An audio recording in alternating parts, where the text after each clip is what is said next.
Ang kalangitan ng Maynila ng hapong iyon ay nababalot sa manipis na usok. Ang araw ay unti-unti nang lumulubog, nag-iiwan ng malagintong kulay kahel na sinag na sumasabit sa pagitan ng mga luma at nagtataasang gusali sa kahabaan ng Avenida Rizal. Sa isang makipot na eskinita sa Tondo, isang lalaking may suot na maruming damit, pantalon na may butas sa tuhod, at itim na sombrerong puno ng alikabok ang marahang nagtutulak ng isang lumang kariton na iyari sa kahoy at bakal. Ang mga gulong nito'y malumanay na umuugong sa bawat pag-ikot. Ang pangalan niya ay Cardo, isang mangangalakal na araw-araw na umiikot sa mga kalsada upang maghanap ng mga bote, plastik, at bakal, habang paminsan-minsan ay tumutulong sa mga residente na nangangailangan ng tulong. Ngunit may kakaiba sa hapong iyon. Ang kanyang mga titig ay hindi tulad ng isang taong ang tanging inaalala ay ang mga basurang maaari niyang ibenta. Ang kanyang mga mata ay matalas at nakapokus. Bawat sulok ng kalye ay kanyang sinusuyod na para bang kinakabisado niya ang bawat detalye ng lugar. Mula sa kanyang kariton, maririnig ang mahinang tunog ng isang maliit na radyo na may sirang antena, ngunit hindi iyon ang kapansin-pansin. Sa likod ng tumpok ng mga karton at plastik, nakatago ang isang maliit na itim na kamera na nakatutok sa daan sa harap ng kariton. Si Cardo ay isang mangangalakal. Ngunit sa gabing ito, hindi siya isang ordinaryong mangangalakal. Siya ay isang voluntaryong impormante na madalas na tumutulong sa pag-ulat ng mga kahina-hinalang pangyayari sa isang samahan ng mga mamamayan at isang pampublikong abogado na nakatuon sa paglaban sa pang-aabuso at pangingikil sa mga lansangan. At ngayon, nakatanggap siya ng ulat na magkakaroon ng isang misteryosong checkpoint sa dulo ng malaking kalsada. Isang checkpoint na hindi pinapatakbo ng mga tunay na otoridad, kundi ng isang grupo ng mga peking opisyal na nakasuot ng huwad na uniforme upang mangikil sa mga dumadaan. Madalas nang naririnig ni Cardo ang tungkol sa mga peking checkpoint na ito. Ilegal at mapang-abuso. Ilang mga rider ng angkas at grab ang nagreklamo na nawalan sila ng daan-daang piso. Mayroon pang ang kinumpiska ang motor ng walang malinaw na dahilan. Ang lahat ng ulat na iyon ay nagdulot ng pangamba sa mga residente, ngunit walang sinuman ang naglakas loob na mag-ulat sa pulisya. Takot sa ganti. Kaya naman naroroon si Cardo. Ang paggamit sa isang tulad niya, isang mangangalakal na hindi pinapansin ng karamihan, ang pinakaligtas na paraan upang makalapit sa lokasyon ng checkpoint nang hindi nakakakuha ng atensyon. Sa malaking sangandaan patungo sa mas tahimik na kalye, huminto sandali si Cardo. Binuksan niya ang isang yuping bote ng mineral water at marahang uminom.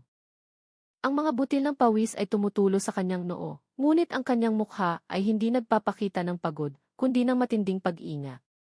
Mula sa malayo, natanaw niya ang dalawang itim na scooter na nakahinto sa gilid ng kalsada, sakay ang dalawang lalaking matipuno ang katawan na nakasuot ng berdeng unipormeng parang sa highway patrol group at may mga sombrero ng pulis.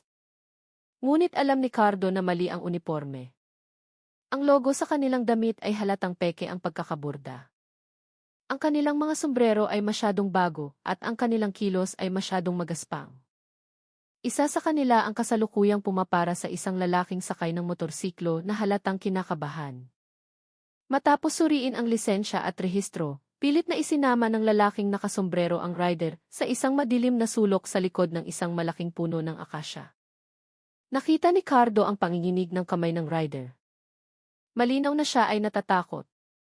Naku, nagsisimula na naman sila, bulong ni Cardo sa sarili. Dahan-dahan niyang inilipat ang kanyang kamay sa ilalim ng tumpok ng plastik at pinindot ang isang maliit na butones sa kamera. Isang maliit na berdeng ilaw ang umilaw. Nagsimula na ang misyon.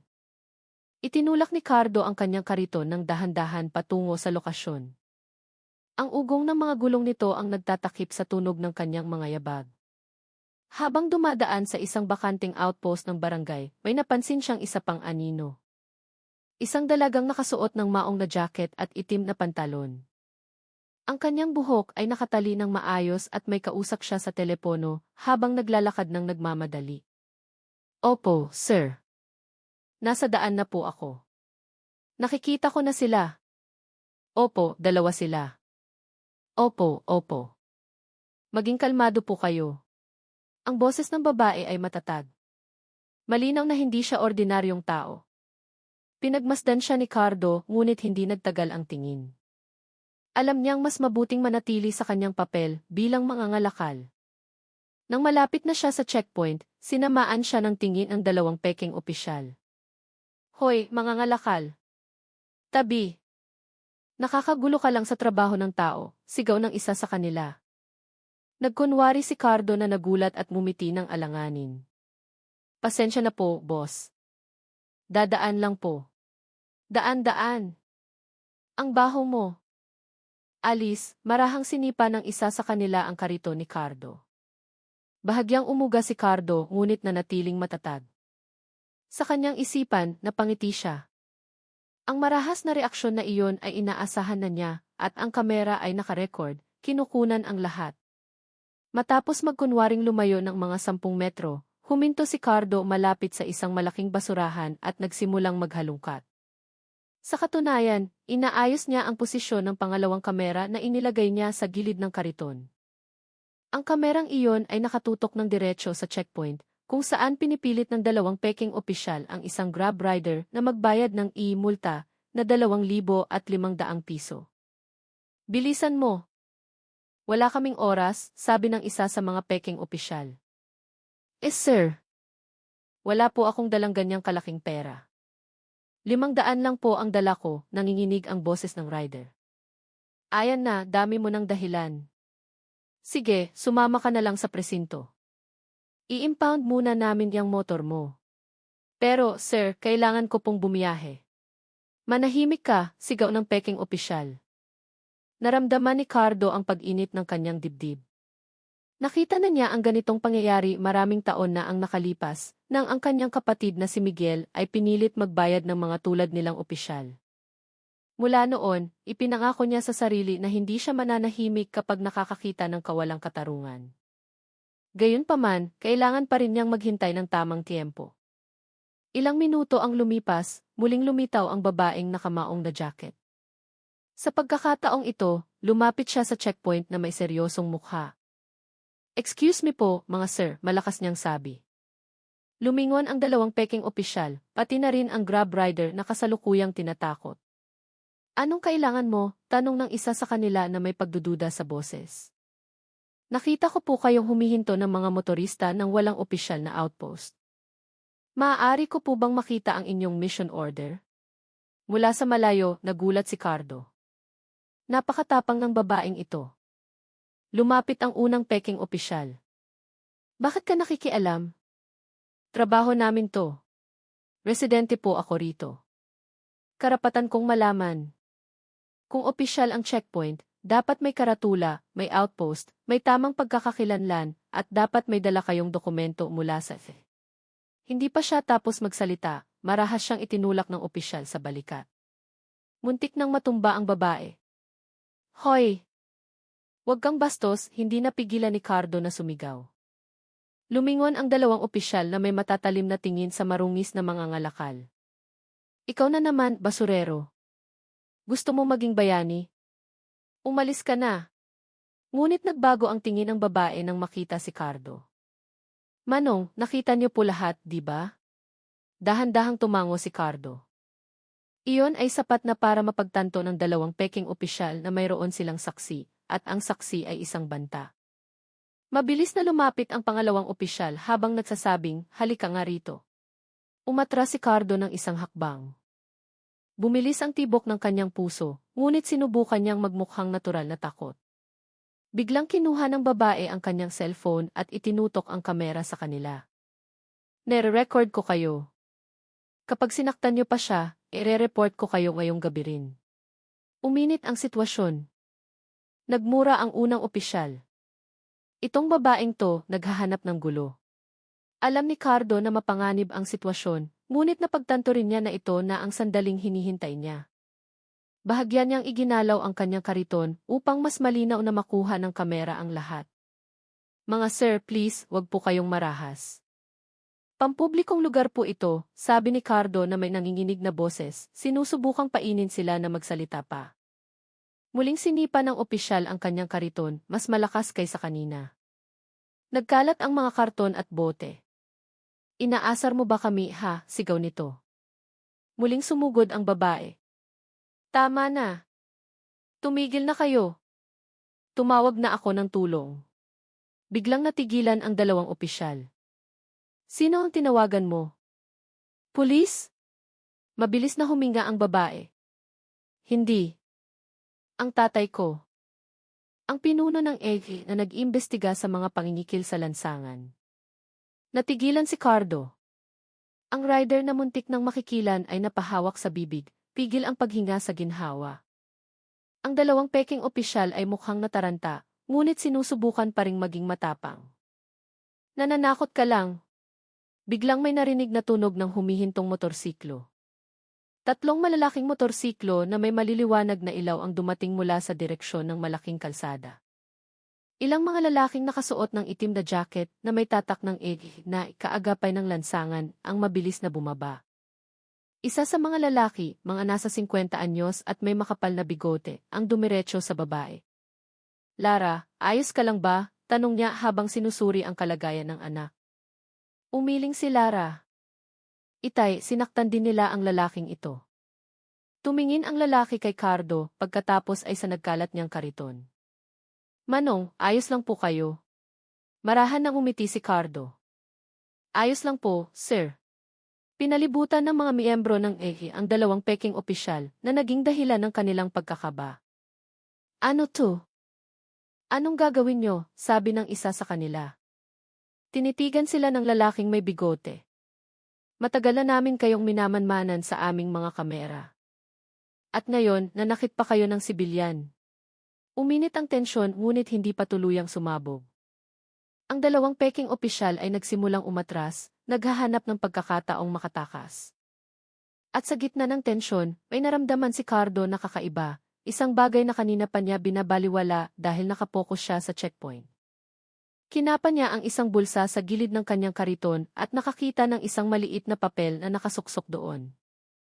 Isang papel na hindi niya napansin kanina.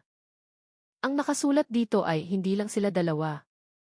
Mag-ingat, may nagmamasid mula sa malayo. Kumunot ang noo ni Cardo. Hindi sa kanya ang sulat na iyon, hindi mula sa mga residente, at tiyak na hindi mula sa lalaking may bigote o sa anak nito. Bigla niyang naramdaman ang isang titig mula sa likuran ng eskinita. Nang lumingon siya, may isang taong nakatayo sa madilim na dulo ng eskinita. Hindi makita ang mukha nito, ngunit itinaas ng tao ang dalawang daliri sa kanyang sentido, na parang nagbibigay ng maikling pagbati. Pagkatapos ay nawala ito sa dilim. Kinilabutan si Cardo. May mas malaking bagay na nangyayari kaysa sa peking checkpoint na ito, mas malalim kaysa sa inaakala niya. At hindi pa niya alam na kasisimula pa lang niyang hawakan ang ibabaw ng tunay na problema. Nagsimulang umihip ang malamig na hangin ng gabi, dala ang amoy ng basang lupa at alikabok ng kalsada. Ang liwanag mula sa mga motorsiklo ng mga miyembro ng ang kaagapay ng lansangan, ay tumatama sa mukha ng dalawang peking opisyal na ngayon ay halatang kinakabahan at nawalan na ng tapang. Ngunit hindi doon nakatuon ang isip ni Cardo. Ang kanyang atensyon ay nasa misteryosong papel na natagpuan niya sa kanyang kariton. Hindi lang sila dalawa. Mag-ingat, may nagmamasid mula sa malayo. Sino ang naglagay nito at bakit? Mahigpit niyang hinawakan ang maliit na papel. Samantala, lalong tumitindi ang tensyon sa kalsada. Ang pinuno ng EGI, si Mang Renato, ay nakatayong matikas sa harap ng dalawang peking opisyal. Matagal na namin kayong sinusubaybayan, sabi niya na may mabigat at malamig na boses. Peking checkpoint, pangingikil at pananakot. Mayroon kaming mga recording at ebidensya, kasama na ang ginawa ninyong pananakit ngayong gabi. Napalunok ang unang opisyal. Sir, huwag kayong mag-astang may kapangyarihan. Pampublikong lugar to. Ginagawa lang namin ang trabaho namin. Trabaho mula kanino? Tanong ni Mang Renato, mahinahon ngunit matalim. Pareho silang natahimik. Si Lara, ang anak ni Mang Renato, ay humakbang pasulong habang hawak pa rin ang cellphone na nagre-record. Peke ang mga uniforme nyo, walang opisyal na outpost, walang mission order, at nangingikil kayo ng tao. Ang grab rider na muntik ng mabiktima ay nanatiling tahimik, hirap sa paghinga. Lumapit si Mang Renato. Pwede namin kayong dalhin sa pulisya ngayon din. Suminghal sa takot ang pangalawang opisyal, ngunit pilit na tinatago ang kaba. Huwag niyo kaming paglaruan, sir. Akala niyo ba nag-iisa lang kami? Iyon ang pangungusap na nagpalingon kay Cardo. Nag-iisa, mahinang ulit niya. Ngunit bago pa may makapagtanong, narinig ang ugong ng mga motorsiklo mula sa malayo. Hindi isa, kundi marami. Lahat ay napalingon. Tatlong malalaking motorsiklo na walang plaka ang mabilis na papalapit mula sa madilim na eskinita kung saan nawala ang misteryosong anino. Nakakasilaw ang kanilang mga ilaw at umuugong ang kanilang mga tambutso. Ang mga sakay ay nakasuot ng itim na jacket na walang anumang pagkakakilanlan. Agad na bumuo ng pader ang mga miyembro ng EDU upang protektahan ang mga sibilyan at si Cardo. Biglang tumaas ang tensyon. Hinawakan ni Lara ang braso ng kanyang ama. Itay, sila na yan. Kumunot ang noo ni Mang Renato. Hindi ito ang grupong karaniwan nating minamanmanan. Huminto ang mga motorsiklo sa harap mismo ng grupo ng EDU. Dahan-dahang bumaba ang isa sa mga rider. Nakatakip ang kanyang mukha ng isang full-face helmet. Lumapit siya na may mahinahong mga hakbang. Masyadong mahinahon. Naramdaman ni Cardo na tumayo ang kanyang mga balahibo. Huminto ang anino 3 metro ang layo mula sa kanila, nakatingin ng diretso kay Cardo. Pagkatapos ay nagsalita ito sa mababa ngunit malinaw na boses. Cardo, umuwi ka na ngayong gabi. Hindi ito ang tamang oras para sa iyo. Nagulat ang lahat. Tumingin si Mang Renato kay Cardo. Cardo, kilala mo ba ang taong ito? Mabilis na umiling si Cardo. Hindi po, sir. Hindi ko nga po alam kung sino siya. Dahan-dahang itinaas ng anino ang kanyang kamay, tinanggal ang kanyang guwantes, at ipinakita ang isang mahabang peklat sa kaliwang palad. Hindi ito ordinaryong sugat, kundi isang lumang peklat na nangitim na. Kilala mo ang markang ito, Cardo. Natigilan si Cardo. Para siyang natuyuan ng lalamunan. Minsan na niyang nakita ang peklat na iyon, maraming taon na ang nakalipas, sa isang taong nagtatrabaho sa itim na merkado bilang isang impormante. Isang tao na tumulong sa kanyang kapatid bago ito naglaho na parang kinain ng lupa. Dante, bulong ni Cardo. Sumagot ng mahina ang lalaking naka-helmet. Mabuti. Naaalala mo pa. Nagkatinginan si Lara at Mang Renato, litong-lito. Maingat na nagtanong si Mang Renato, sino ka ba talaga? Bahagyang lumingon ang rider, ngunit hindi tuluyan. Hindi mo na kailangang malaman, Mang Renato. Ang mahalaga, ilayo ninyo ang mga taong ito rito. Hindi ito ang gabi para maging bayani. Ang banta ay malinaw, ngunit ang paraan ng kanyang pagsasalita ay parang nagliligtas, hindi naghahamon. Ang dalawang peking opisyal ay mukhang nalilito at takot na rin. Nagbulungan sila. Hindi natin yan kasama, pre. Di ko kilala yan. Humakbang si Cardo. Kailangan niyang malaman ang katotohanan. Teka. Bakit mo sinabing hindi ito ang tamang oras? Ano ba talaga ang nangyayari? Natahimik sandali si Dante pagkatapos ay lumapit. Nagsalita siya ng sapat na hina para marinig lamang ni Cardo. Akala mo ba ang checkpoint na ito ay gawa lang ng 2 hamak na kumag? Nagkakamali ka. May isang sindikato sa likod nila. Isang sindikato na matagal nang sinusubaybayan ang galaw ng mga residente.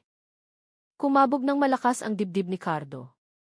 Anong ibig mong sabihin na sindikato? Tumingin ng diretso si Dante.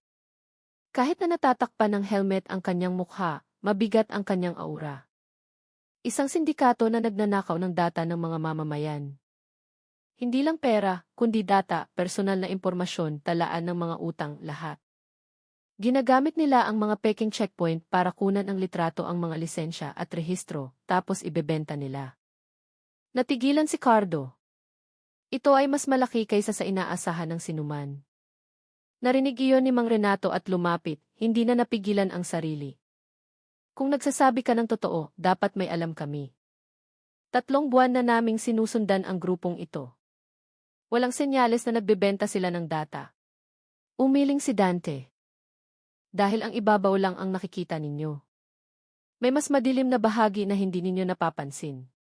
Itinuro niya ang 2 peking opisyal. Sila ay mga tauhan lang. Ang nagpapatakbo ay nasa ibang lugar. Kuyom ni Lara ang kanyang kamao. Kung ganoon, bakit hindi ka mag-report sa pulis? Bakit ka biglang sumusulpot na ganito? Lumingon si Dante kay Lara. Dahil binili na ang ilang mga pulis. Natahimik ang lahat ng miyembro ng Naramdaman ni Cardo na nawalan ng kulay ang kanyang mukha. Napatakip sa bibig si Lara.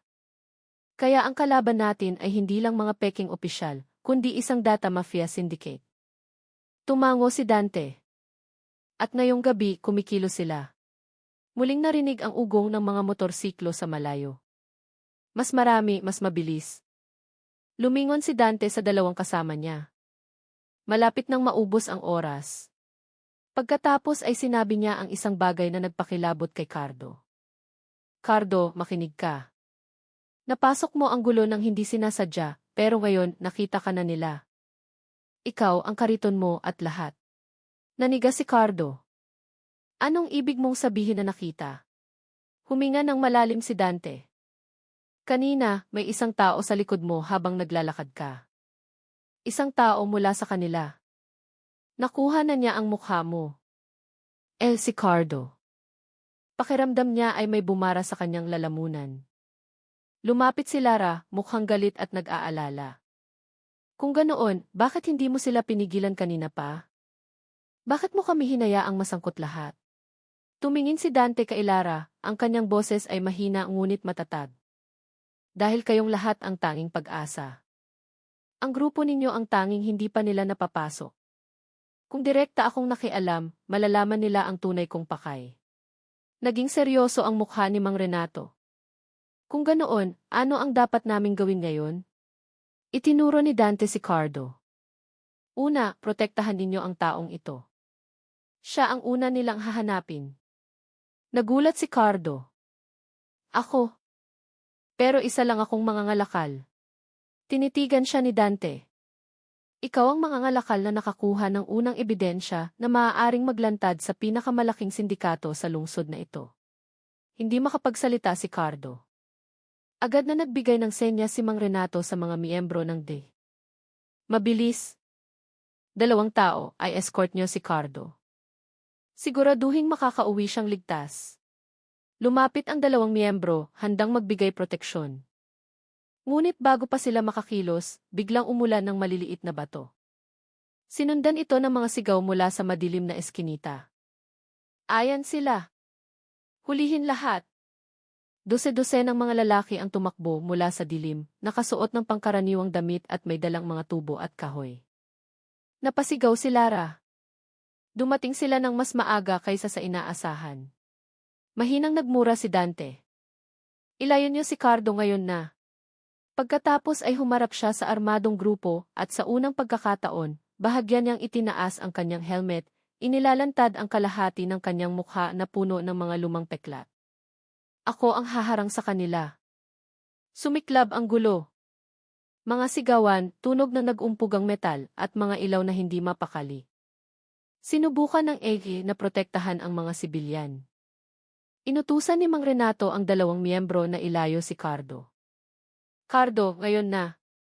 Takbo sa kaliwang eskinita. Ngunit nakatingin lang si Cardo kay Dante na ngayon ay kaharap ang 13 armadong lalaki. Gusto niyang tumulong, ngunit hindi niya maigalaw ang kanyang mga paa. Ang takot, pagkalito at pagkabigla ay naghalo sa kanyang isipan. Dante, tawag ni Cardo. Saglit na lumingon si Dante. Huwag kang mamatay dito, sigaw niya. Iyon ang huling salita bago itinulak si Cardo ng mga miyembro ng papasok sa maliit na eskinita. Nadala si Cardo. Ang kanyang kariton ay naiwang nakatumba sa kalsada. Ang kamera sa loob nito ay basag. Ngunit bago pa siya makalabas sa eskinita, may isang taong sumulpot sa dulo ng makipot na daanan. Ang taong kanina ay nawala sa dilim. Ang taong nagbigay ng 2 daliring pagbati. Ang tao ngayon ay may hawak na maliit na patalim. Huminto si Cardo. Halos tumigil ang kanyang puso. Ngumiti ng bahagya ang anino. Ikaw naman, Cardo. Ang makipot na eskinita kung saan nakatayo si Cardo ay tila lalong dumilim at tumahimik. Para bang ang lahat ng ingay ng labanan sa malaking kalsada ay biglang lumayo. Ang tanging naririnig na lang niya ay ang kanyang sariling hindi regular na paghinga at ang mabagal na mga yabag ng misteryosong anino na ngayon ay humaharang sa kanyang daan. Naglakad ito pasulong, hawak ang isang maliit na patalim na sumasalamin sa kaunting liwanag mula sa isang poste ng ilaw sa malayo.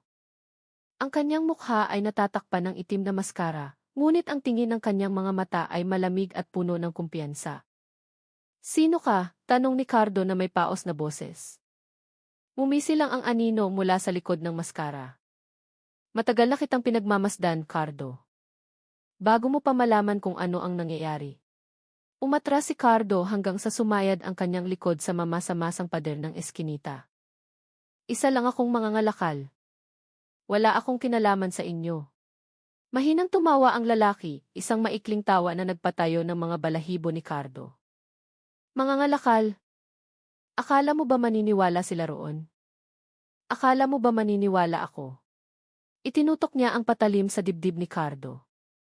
"Hindi ka ordinaryong mangangalakal." Mabilis na umiling si Cardo. "Nagkakamali ka ng tao." "Ako eh."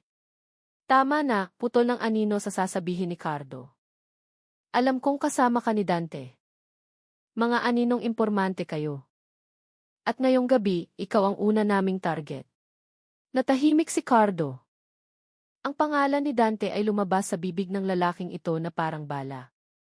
Ibig sabihin, ang aninong ito ay bahagi ng grupong matagal nang naghahanap kay Dante. Mas malala pa, kilala nila si Cardo kahit na hindi niya kailanman itinuring ang sarili na bahagi ng anumang grupo. "Wala akong koneksyon kay Dante. Minsan ko lang siyang..." Sumugod ang anino at idinikit ang patalim sa pisngi ni Cardo. "Malamig. Napakalamig ng bakal. Manahimik ka. Hindi ka talaga sanay magsinungaling." Hindi makagalaw si Cardo. Pakiramdam niya ay tuyong-tuyo ang kanyang lalamunan. "Matagal na namin siyang hinahanap," patuloy ng anino. "Alam na naming buhay pa si Dante, at alam naming lalabas siya kapag sinimulan na namin ang mga peking checkpoint na ito." Lalong nalito si Cardo. "Anong ibig mong sabihin?" "Pangingikil lang yan." "Siyempre, ganyan mo lang yan nakikita," sabi nito habang mahinang tumatawa. "Pero ang checkpoint na yan ay pain lang. Pain para lumabas si Dante." Nanghina ang mga tuhod ni Cardo. Isinadya niyong targetin ang mga inosenteng sibilyan para lang painin ang isang tao. Marahang tumango ang anino. "Walang halaga sa amin ang buhay ng mga ordinaryong tao. Ang mahalaga ay mahuli ang taong iyon." "Pero nakialam ka." Itinutok nito ang patalim sa lig ni Cardo. "Nasira ang plano namin. At kasalanan mo iyon." Sa labas ng eskinita, muling narinig ang mga sigawan at tunog ng nag-uumpugang bakal. Isang malaking labanan ang nagaganap, ngunit sa kinatatayuan ni Cardo, lalong tumahimik. Tila nahiwalay sa mundo, tanging ang tibok ng sarili niyang puso ang kanyang naririnig. Habang papalapit ang patalim, ipinikit ni Cardo ang kanyang mga mata. Ngunit bigla, blag, bumagsak ang anino sa lupa. Mabilis na idinilat ni Cardo ang kanyang mga mata. Sa likod ng lalaki, nakatayo si Lara, hawak ang isang tubo na kinuha niya mula kung saan. Hirap siyang huminga, seryoso ang kanyang mukha, at nanginginig ang kanyang mga kamay. "Cardo!" Takbo, sigaw ni Lara. Gulat pa rin si Cardo. "Lara, anong ginagawa mo rito? Wala nang oras? Takbo na!" Hinila ni Lara ang braso ni Cardo ng buong lakas. Nagpadala si Cardo palayo sa lalaking walang malay. Ngunit bago sila makalabas ng eskinita, narinig nila ang isang malamig na boses. "Akala niyo ba nag-iisa lang ako?" Lumingon sila. Mula sa kabilang dulo ng eskinita, dalawa pang lalaki ang lumitaw, may dalang mga batuta. Napalunok si Lara. Ito ay isang patibong. Umatras si Cardo, pinoprotektahan si Lara sa likuran niya. "Kailangan nating humanap ng ibang daan," mahinang sabi ni Cardo. Tumakbo sila sa mas makipot na bahagi ng eskinita. Ngunit ang daan ay sapat lang para sa isang tao, at ang mga pader ay mataas at mamasa-masa. Walang matatakasan.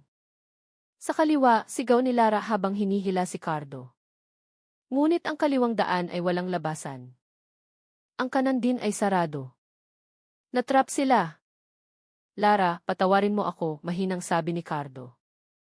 Huwag kang magsalita ng ganyan, sagot ni Lara, humanda sa paglaban kahit nanginginig ang kanyang katawan. Papalapit na ang dalawang lalaki. Ang kanilang mga hakbang ay mahinahon na para bang alam nilang panalo na sila. Sa wakas, nahuli rin namin kayo, sabi ng isa sa kanila. O mas tamang sabihing, sumitsit ito. May napagtanto si Cardo. Bakit ang lakas ng loob niyong umatake sa gitna ng lungsod na ganito? Hindi ba kayo natatakot na makita ng mga residente? Tumawa ang lalaki. Mga residente. Nagsasara sila ng bintana. Ayaw nilang makialam. Sa tingin mo, sino ang kinatatakutan nila? Kami o ang mga pulis na nasa likod namin? Kuyom ni Lara ang kanyang kamao. Kaya totoo ngang may backer kayong mga opisyal. Tumango ang lalaki. Totoong totoo. Itinaas niya ang kanyang batuta. Katapusan niyo na. Biglang umugong ng malakas ang isang motorsiklo mula sa likuran nila. Isang maliwanag na ilaw ang tumutok sa dalawang umatake. Pagkatapos ay narinig ang isang malakas na sigaw, Yuko. May isang bagay na inihagis, tumama sa isa sa mga umatake at nagpatilapon sa kanya sa pader. Agad na yumuko si Lara at Cardo. Isang malaking motorsiklo ang biglang huminto at mabilis na bumaba si Dante. Di ba sinabi ko sayong huwag kang mamatay dito, sigaw ni Dante. Mabilis na sumugod ang pangalawang lalaki kay Dante. Ngunit umilag si Dante nang may matalas na reflexes, umikot at hinampas ang pulso ng kalaban hanggang sa mahulog ang batuta nito. Sumiklab ang labanan sa eskinita. Ngunit sa pagkakataong ito, malayo ang lamang ni Dante. Ang kanyang mga kilos ay mabilis, tumpak at nakamamatay. Cardo, ilabas mo sila rarito, sigaw ni Dante nang hindi lumilingon. Ngunit hindi gumalaw si Cardo. Tinitigan niya si Dante na maihalong pagkalito at pagkabigla. Sino ka ba talaga, Dante? Mahinang tanong ni Cardo. Maikli lang ang sagot ni Dante. Mamaya na. Umalis na kayo. Hinila ni Lara ang braso ni Cardo. Pakiusap, pakinggan mo siya. Kailangan nating umalis. Sa wakas, tumakbo si Cardo kasunod ni Lara. Ang ingay ng laban ni Dante sa likuran nila ay malakas, ngunit unti-unting lumalayo. Nakalabas sila sa eskinita at bumalik sa malaking kalsada. Sa kasamaang palad, ang sitwasyon doon ay kasing gulo. Ang mga miyembro ng EGU ay nakikipaglaban sa armadong grupo. Ang mga residente ay nagtatago sa likod ng mga bakod. Ilang motorsiklo ang nakahandusay. Nakita sila ni Mang Renato mula sa malayo at tumakbo palapit. Cardo. Lara. Salamat sa Diyos at ligtas kayo. Niyakap niya ang kanyang anak. Humikbi si Lara. Itay kung saan-saan sila umaatake. Tumingin ng seryoso si Mang Renato kay Cardo. Kailangan na nating umalis dito. Hindi na ito tungkol sa Peking checkpoint. Isa na itong gyera. Ngunit ilang hakbang pa lang sila, buom. Ang eskinita kung saan nakikipaglaban si Dante ay biglang naglabas ng isang maliit na pagsabog. Kumalat ang alikabok. Nagsigawan ang ilang tao. Napatakip sa bibig si Lara. Si Dante. Napatigil si Cardo. Hindi maaari. Binalot ng usok ang eskinita. Walang lumabas. Ang mga salita ni Dante ay umalinggaw sa kanyang isipan. Huwag kang mamatay dito. Ngayon, si Dante mismo ang natrap sa loob. Pinigilan ni Mang Renato ang balikat ni Cardo nang akma itong babalik. Cardo, wag. Pagpapakamatay yan. Pero nandoon siya. Pero ikaw ang target nila. Inutusan ka ni Dante na umalis dahil alam niyang ikaw lang ang may kumpletong ebidensya. Hinawakan ni Lara ang braso ni Cardo. Kung babalik ka roon, magiging walang kabuluhan ang ginawa ni Dante. Huminga ng malalim si Cardo, nanginginig ang kanyang katawan. Bumalik siya, kahit pwede siyang tumakas. Bumalik siya para lang protektahan ako at ikaw. Yumuko si Lara. Alam ko. Tumingin si Mang Renato sa kanilang dalawa. Kailangan na nating umalis bago pa dumating ang mga kasama nila. May mabigat na damdamin, sumunod si Cardo kay Mang Renato at Lara palayo sa lugar. Ngunit habang papaliko sila sa kanto ng kalsada, iniiwan ang usok at ingay ng labanan sa likuran, lumingon si Cardo ng isang huling beses sa madilim na eskinita kung saan nawala si Dante. Sa gitna ng usok, nakita ni Cardo ang anino ng isang taong nakatayo, pagkatapos ay bumagsak ang aninong iyon at pagkatapos noon, wala nang naging galaw. Ang gabi ay dahan-dahang nilamon ng katahimikan at ng mapait na amoy ng pagkawasak. Si Cardo, kasama ang mag-ama, ay tumakbo patungo sa dilim, dala-dala hindi lamang ang